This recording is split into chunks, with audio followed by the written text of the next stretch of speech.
పసివాడిని దిష్టి తగిలే నువ్వు తిప్పు తిప్పు. ప్రయాణం ఎప్పుడో. ఎక్కడికి? లక్ష్మీ భండారానిక?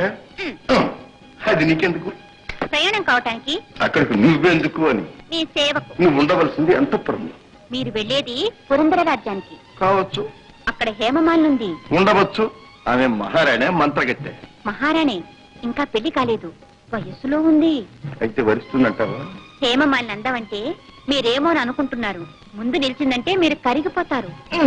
ఈ మహారాణుల అందచందాలు మాకేం తెలియనవి కావు. ఊరికే వచ్చిందని ఊరి సొమ్ము ప్రజల సొమ్ము తిని తిని బలిసి బలిసి దుస్తులు వేసుకున్న బస్తాల్లాగా ఉంటారు. ఏం కాదు.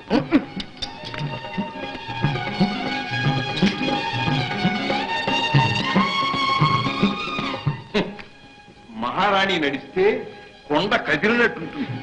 కేశాలంకరణ పూజా కలశం మీద కొబ్బరికాయ పీసులాగా ఉంటుంది. దువ్విని కొందికే వస్తుంది మట్టి వట్టి మట్టి బుర్ర. మీకు హేమమాలిని గురించి ఏమీ తెలియదు. ఓహో, చూడం దూడ. ఈ మాలిని ఆ హేమామాలిని గొడచారిని కాదు కదా? కాదు కాదు, మీ పాదచారిణి. కాదు కాదు, నా మనోహారి.